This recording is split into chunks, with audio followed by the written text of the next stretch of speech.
le duplex. Franck Payana, bonjour. Bonjour Martin, bonjour à tous. Vous êtes actuellement en duplex de Trèbes, il est 10h20, nous sommes le jeudi 29 mars. Trèbes, pourquoi? Eh bien parce que vendredi dernier, après avoir volé une voiture, un homme a tiré sur des CRS et pris en otage les clients d'un supermarché dans la région de Carcassonne, donc dans cette ville de Trèbes.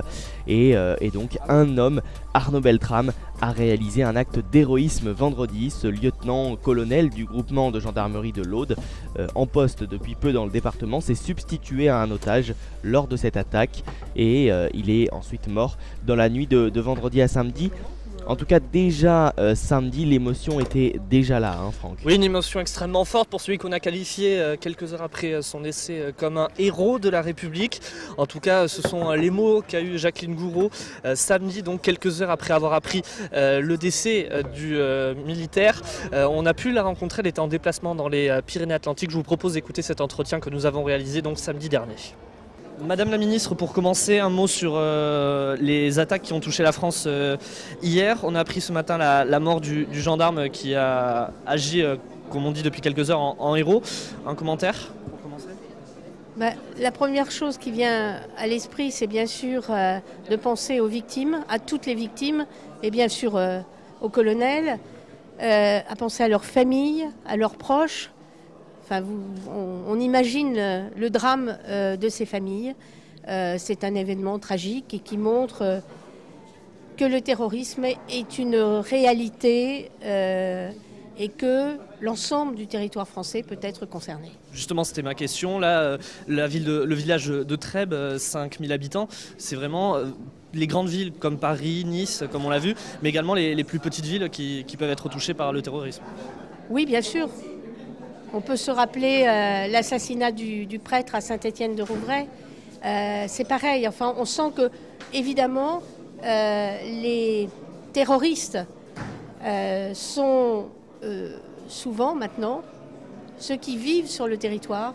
C'est une ressource, si je puis dire, entre guillemets, endogène, comme on dirait. C'est-à-dire des gens qui sont à l'intérieur, que Daesh, ce n'est pas un ennemi extérieur sur des théâtres d'opérations extérieures en Syrie ou ailleurs, ou dans d'autres pays du monde, parce que d'autres pays du monde subissent aussi des attentats. Il y a une nécessité de coopération internationale contre évidemment le terrorisme et aussi contre l'extrémisme, l'islamisme international et radicalisé. Bon, au moment de l'interview, on est 24 heures après ces attaques. Qu'est-ce que va pouvoir faire le gouvernement pour enrayer ces attaques terroristes? On pose la question à chaque fois, mais la question se pose encore à nouveau aujourd'hui. Vous savez qu'on a déjà pris une loi qui a permis un certain nombre de mesures en dehors de l'état d'urgence.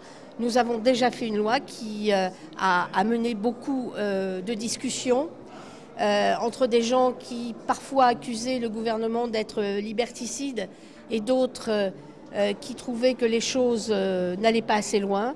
Il faut toujours trouver un point d'équilibre entre la sauvegarde des libertés mais l'efficacité pour trouver, pour pouvoir repérer ces personnalités et pouvoir les trouver autant que faire se peut, parce que ça n'est pas facile de détecter sur l'ensemble d'un territoire des gens qui sont radicalisés et prêts à passer à l'acte. Parce qu'il y a différents niveaux, mais en tout cas, quand il arrive un événement comme celui qui s'est passé hier, évidemment, et je suis comme tout le monde, j'écoute, j'entends, je regarde tout ce qui se dit. Ce qu'il faut, c'est, je crois, rester solidaire, rester derrière ceux qui sont les forces de l'ordre, les policiers, les gendarmes, qui parfois au péril de leur vie, on le voit, sont là pour nous protéger. Et c'est là aussi le respect de la République. Merci Madame la Ministre. Et puis ensuite, certains maires de grandes villes ont décidé de renommer en quelques jours certains squares, places, rues de leur ville au nom d'Arnaud Beltrame. C'est le cas notamment à Pau où François Bayrou, le maire, lors du conseil municipal de lundi, a décidé de nommer une rue du sud de la ville au nom d'Arnaud Beltrame. Il nous explique ce choix, c'était lundi soir à l'issue du conseil municipal.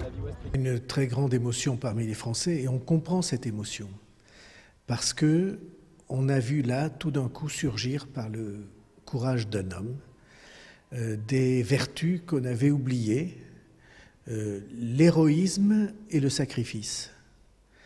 Quelqu'un qui, parce qu'il est chargé d'une mission et parce qu'il voit une jeune femme en danger de mort, décide de proposer sa vie, c'est-à-dire sans doute de donner sa vie. Et au fond, tout ça nous rappelle qu'il y a des valeurs qui sont plus grandes que les autres, des valeurs, un certain prix qu'on donne au sens du devoir et à la vie humaine. Et je trouve que c'est un exemple extrêmement émouvant et que ça mérite qu'on le salue, qu'on lui rende hommage en donnant son nom à une rue. Je le dis d'autant plus que moi, d'habitude, je ne donne pas des noms de rues, des notabilités. Je trouve que c'est un sport un peu dépassé. Mais là, il y a quelque chose de tellement plus grand que tous les sujets sur lesquels nous parlons habituellement, que ça méritait un hommage qui soit du cœur et de toute une ville. Justement, vous êtes un des premiers à décider de renommer une rue à son nom. Est-ce que vous pensez que c'est le rôle des maires des grandes villes de lui rendre un tel hommage? Moi, je trouve que c'est un geste significatif qui dit une chose très importante. Ce que ce garçon a fait, cet homme a fait dans le sacrifice de sa vie, de son bonheur, des siens, uniquement par altruisme et par sens du devoir et pour une certaine idée du sacrifice et du service, alors oui, ça mérite l'hommage le plus large possible. Hommage de la nation mercredi, mais hommage d'une ville pour que ses habitants et toute une région s'y reconnaissent. Et puis Franck, à partir de mardi, vous êtes arrivé à Trèbes. Trèbes, donc là où s'est passée cette attaque dans le Super U. Et à partir de mardi, l'émotion était présente dans les rues du village, même avant mardi. Mais c'est vrai que vous avez été particulièrement choqué de cette émotion grandissante à Trèbes. Oui, on le sent déjà dès qu'on arrive. On a été tout d'abord à la mairie avec ces nombreuses fleurs disposées au sol et puis des dessins d'enfants, dans un qui m'a en tout cas personnellement marqué, avec marqué dessus stop à la violence. Dans la mairie, personne bien sûr ne voulait s'exprimer sur ce qui venait de se passer dans les rues. Elles étaient étrangement calmes. C'était surtout hier, mercredi, lors de l'hommage national aux militaires, que les rues étaient complètement désertes. Et puis ensuite on s'est rendu devant le Super U de Trèbes, où là encore de nombreuses fleurs, les gens viennent se recueillir sur le lieu de l'attaque, et là encore personne ne veut s'exprimer. Il faut dire que tout le village est vraiment marqué. C'est un petit village, Trèbes, c'est 5000 habitants, et donc forcément tout le monde se connaissait. On a pu le voir aujourd'hui, ce jeudi, lors des obsèques, mais en tout cas voilà, l'émotion était bien là. Et également mercredi, lors de la minute de silence qui avait lieu à 10h, nous avons pu nous rendre dans la caserne de Carcassonne, là où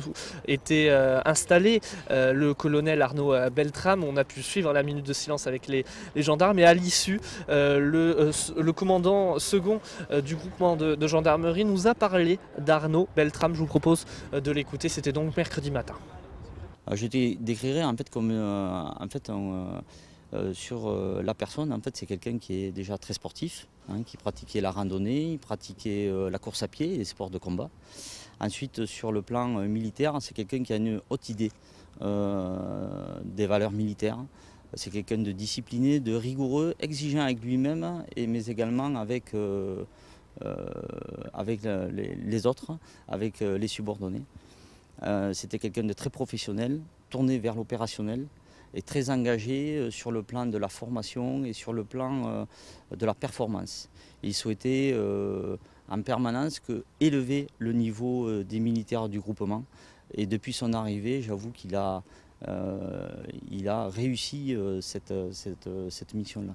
C'est un vrai traumatisme pour nous, bien entendu, nous qui le côtoyons au quotidien. Mais on reste debout, on reste sur notre mission, qui est de sécuriser la population et les biens. Maintenant, effectivement, nous sommes tous touchés au sein du groupement, et en particulier les relations du premier cercle, bien entendu, on est tous touchés par le drame que nous avons vécu. On a vu. Elles réagissent bien parce qu'on fait corps en fait avec Arnaud, et je pense que c'est ce qu'il aurait souhaité. On est présent autour de lui, on est présent aussi, il ne faut pas l'oublier, pour sa famille.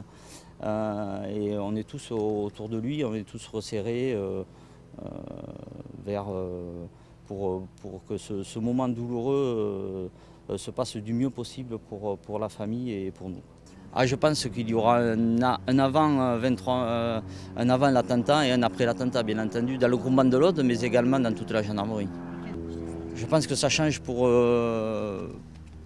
la nation également. En fait, c'est un changement de... en fait, il y a un officier supérieur qui a donné sa vie pour la vie d'un otage, quoi, sur fond de terrorisme. Et ça change. Ça change notre façon peut-être d'appréhender les choses par la suite. Et donc mercredi 28 mars avait lieu à Paris en hommage au colonel Arnaud Beltrame, une cérémonie donc où le président de la République Emmanuel Macron était présent, et ce jeudi donc à Trèbes, là où vous étiez Franck, avaient lieu les hommages de ces 4 personnes tuées par le djihadiste Radouane Latkim près d'une semaine après ces attentats. Oui, la cérémonie qui avait lieu donc ce jeudi matin sur la place juste à côté des arènes. Le maire de Trèbes nous le disait, c'est le lieu normalement un lieu très festif de la commune, et aujourd'hui il y avait toute la commune qui était réunie pour pleurer ces 3 autres disparus. 3 ministres étaient présents: Édouard Philippe, le Premier ministre, Gérard Collomb, le ministre de l'Intérieur, également Nicole Belloubet, la ministre de la Justice. Les ministres n'ont pas pris la parole, on les a sentis très émus. En tout cas, Édouard Philippe, avec cette image marquante où il réconforte les enfants d'une des victimes. Mais le maire de Trèbes a prononcé un éloge funèbre pour les 2 habitants de Trèbes morts dans l'attaque. Je vous propose d'écouter un extrait de ce discours qui était très émouvant. Qui aurait pu croire que nous nous retrouverions un jour à Trèbes, en cet espace habituellement dédié aux fêtes et aux réjouissances, pour honorer la mémoire de 4 personnes assassinées sur l'autel du fanatisme le plus insensé. Qui aurait pu croire que figurerait un jour dans la liste des victimes du terrorisme 2 Trébéens. 2 Trébéens à qui je veux rendre hommage aujourd'hui. 2 Trébéens, 2 hommes qui étaient l'exacte antithèse de la violence et de l'obscurantisme. Et donc voilà pour cette cérémonie qui se déroulait, donc, comme je vous le disais, sur la place des arènes. Ce jeudi, les 4 obsèques qui vont se dérouler des 4 victimes vont se dérouler en dehors de la presse. C'était une demande de la famille, en tout cas, à la presse qui était très très nombreuse ici pour couvrir cette cérémonie à Trèbes ce jeudi. Merci beaucoup Franck Payanav, vous étiez en duplex de Trèbes où vous avez passé la semaine pour recueillir un petit peu les premières impressions à Trèbes, où la semaine dernière a donc eu lieu une prise d'otage dans un supermarché de la région de Carcassonne. Bon retour sur Pau Franck. Merci beaucoup Martin, à bientôt. Le duplex.